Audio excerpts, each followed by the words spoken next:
திருமண வரத்திற்கு உலக புகழ் பெற்ற திருக்கோவில் இது. இங்கு ஒரு தடவை வந்து இறைவனை வழிபட்டு விட்டுச் சென்றுவிட்டால் போதும். எத்தனை தடைகள் இருந்தாலும் அத்தனையும் தகர்ந்து திருமணம் உடனே நடந்து விடுகிறது. புராண பெயர் கல் மணஞ்சேரி, கீழே திருமணஞ்சேரி மூலவர், உத்வாகநாதர், அருள்வள்ளநாதர் தாயார், கோகிலா தல விருட்சம், கருவூமத்தை ஊர், திருமணஞ்சேரி மாவட்டம், மயிலாடுதுறை. திருமணஞ்சேரி உத்வாகநாதர் கோவில் அப்பர் மற்றும் திருஞானசம்பந்தர் ஆகியோரால் தேவாரம் பாடல் பெற்ற சிவத்தலமாகும். இத்தலம் தமிழ்நாட்டில் மயிலாடுதுறை மாவட்டம் குத்தாலம் வட்டத்தில் திருமணஞ்சேரி எனும் ஊரில் அமைந்துள்ளது. சிவனும் பார்வதியும் கைகோர்த்தபடி திருமண கோலத்தில் அருள்பாலிப்பது இத்தலத்தின் தனி சிறப்பாகும். இத்தலத்தில் இறைவன் சுயம்புமூர்த்தியாக அருள்பாலிக்கிறார். இக்கோவில் சோழர்களால் கட்டப்பட்டது. சிவனின் தேவார பாடல் பெற்ற 274 சிவாலயங்களில் இது 25வது தேவாரத்தலம் ஆகும். இங்கு நவகிரகங்கள் கிடையாது. மூலஸ்தானத்தில் அம்பாள் தனியாக மணக்கோலத்தில் மணப்பெண்ணுக்குரிய நாணத்துடன் உள்ளார். இத்தலத்துக்கு கருவூமத்தை தவிர வன்னி, கொன்றை ஆகிய தலமரங்களும் உள்ளன. கோவிலுக்கு திருமண வரம் வேண்டி, குழந்தை பாக்கியம் வேண்டி வரும் பக்தர்கள் கோவில் உள்ளே உள்ள தேவஸ்தானத்தை சேர்ந்த பூஜை சாமான்கள் விற்கும் இடத்திலேயே பொருட்களை வாங்கி பூஜை செய்வது சிறப்பு. ராகு கிரக தோஷ நிவர்த்திக்கும் இந்த தலம் சால சிறப்புடையது. ராகு தோஷம் பிடிக்கப்பட்டு புத்திர பாக்கியம் இத்தலத்தில் வழிபட்டு குழந்தை பாக்கியம் பெறுகிறார்கள். பிரிந்த தம்பதியர் மற்றும் அண்ணன் தம்பியர் ஆகியோர் இத்தலத்தில் வழிபட்டால் மீண்டும் இணைந்து இன்புறுவர் என்பது இத்தலத்தின் விசேஷமான மற்றொரு அம்சம். இத்தலத்தில் வீற்றிருக்கும் மூலவர் உத்வாகநாதர் சுவாமியை வணங்குவோர்களுக்கு துயரம் நீங்கி மன அமைதி கிடைக்கும்.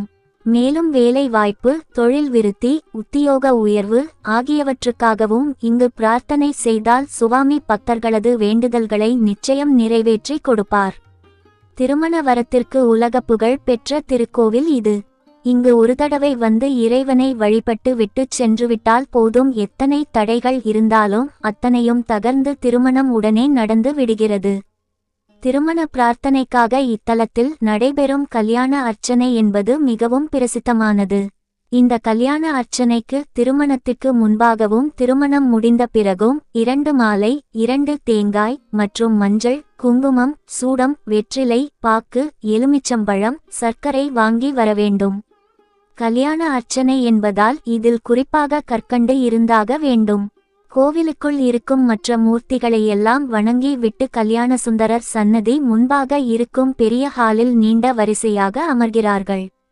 இதில் கல்யாண வரம் வேண்டுவோர் ஒருவரிசையாகவும், இத்தலத்தில் வேண்டிக் கொண்டு கல்யாணம் ஆகப்பெற்ற புதுமண தம்பதிகள் ஒருவரிசையாகவும் அமர்கிறார்கள். பின்பு பூஜைக்குரிய சாமான்களை அர்ச்சகர் வாங்கிக் கொண்டு கல்யாண சுந்தரருக்கு அர்ச்சனை செய்கிறார். சுவாமி மீத சாத்திய மாலையில் ஒன்றை ஒவ்வொருவருக்கும் தருகிறார். தம்பதிகள் தங்களுக்குள் அந்த மாலையை மாற்றிக் கொள்கின்றனர். திருமண வரம் வேண்டி அமர்ந்திருப்போருக்கு அவர்களது கழுத்தில் மாலை அர்ச்சகரால் அணிவிக்கப்படுகிறது. இங்கு அர்ச்சித்து தரப்படும் எலுமிச்சை ஆரோக்கியத்தையும், மாலை சந்தோஷத்தையும், விபூதி இஷ்டபூர்த்தியையும், குங்குமம் லட்சுமி கடாட்சத்தையும், மஞ்சள் சுபகாரிய அனுகிரகத்தையும் அளிக்கிறது என்று பொருள். அர்ச்சனை செய்த பின் தரப்படும் மாலையை வாங்கிச் சென்று வீட்டில் வைத்து பூஜை செய்ய வேண்டும். இங்கு தரப்படும் எலுமிச்சம்பழத்தை மறுநாள் காலையில் சாறு பிழிந்து ஆகாரத்திற்கு முன்பு சாப்பிட வேண்டும். பின் விரைவில் கல்யாணம் நடக்கும். கல்யாணம் நடந்தபின் அந்த பழைய மாலையை திரும்பவும் எடுத்து வந்து தம்பதிகள் சமேதமாக இத்தலத்தில் கல்யாண சுந்தரருக்கு அர்ச்சனை செய்து வழிபட்டு பிரார்த்தனையை பூர்த்தி செய்தல் வேண்டும். அமாவாசை அன்று இத்தலத்துக்கு வர வேண்டும். இத்தலத்தில் ராகுபகவான் முழு உருவத்தோடு இருக்கிறார். மனித உருவில் கவச குண்டலத்தோடு இருக்கிறார் என்பது விசேஷம். இவருக்கு அமாவாசை அன்று பால் அபிஷேகம் செய்து பால் பாயாசம் நைவேத்தியம் செய்து பூஜை செய்து சாப்பிட்டால் குழந்தை வரம் கண்டிப்பாக கூடிய விரைவில் கிடைக்கப் பெறுவர். குழந்தை பிறந்தவுடன் இத்தலத்திற்கு மீண்டும் வருகிறார்கள். ஆண் குழந்தை வரம் வேண்டி அதுபடி கிடைக்கப் பெற்றவர்கள் சுவாமிக்கு தண்ட கொலுச்சு வாங்கி போடுகிறார்கள். பெண் குழந்தை வரம் வேண்டி கொண்டவர்கள் கொலுச்சு வாங்கி போடுகிறார்கள். ஆசைக்கு குழந்தை வரம் வேண்டியவர்கள் ஓசைக்கு மணி வாங்கி கட்டுகிறார்கள். விளக்கு போல் பிரகாசிக்க குழந்தை வரம் வேண்டியவர்கள் விளக்குகள் வாங்கி வைத்து வழிபடுகிறார்கள். தவிர உண்டியல் காணிக்கையும் போடுகிறார்கள். சிவபெருமானின் தியானத்தை கலைக்கும் பொருட்டு அவரது கோபத்துக்கு ஆளாகி அவரது நெற்றிக்கண்ணால் திருக்குறுக்கை என்ற தலத்தில் மன்மதன் எரிந்து போனான். அறியாமை மேலிட்டதால் மன்மதன் சர்வேசுவரன் மீது தன் கணைகளை தொடுக்க அதனால் அவரது நெற்றிக்கண் தீக்கு இலக்கான மன்மதன் தன் தவறுணர்ந்ததும் மனம் நொந்து திருந்தி ஈசனை துதிக்க எம்பெருமானும் மனமிறங்கி மன்மதன் பேறு பெற வரமருளியதும் இத்தலத்தில்தான். இத்தலவரலாற்றோடு தொடர்புடைய ஊர்கள்: தேரழந்தூரில் அம்பிகைக்கு பசு சாபம் கொடுக்கப்பட்டது.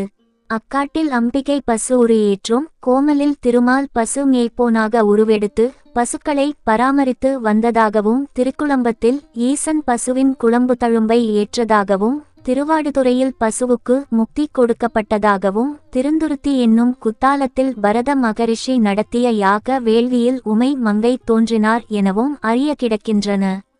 திருவேள்விக்குடியில் திருமணத்திற்காக கங்கணதாரணமும் மங்கள நாமமும் செய்து குருமுலைப்பாளையில் பாலிகை ஸ்தாபனமும் செய்தும், எதிர்கொள்பாடியில் இறைவனை எதிர்கொண்டழைத்தும், திருமணஞ்சேரியில் எம்பெருமான் உமையாளை காப்பாற்றி திருமணம் செய்து கொண்டார் என்றும் கூறுகின்றனர்.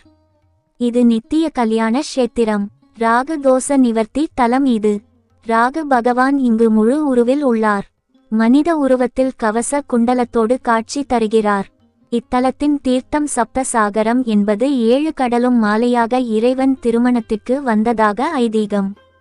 சிவபெருமானும் உமாதேவியும் கைலாயத்தில் இருக்கும்போது ஒருநாள் உமை ஈசனை வணங்கி மற்றொரு முறை தங்களை திருமணம் செய்து இன்புற வேண்டும் என்று வரம் கேட்க தாராளமாக என்றார் ஈசன். ஆனால் எப்போது எங்கே என்று ஈசன் சொல்லாமல் இருந்ததால் நாட்கள் நகன்று கொண்டே இருந்தது.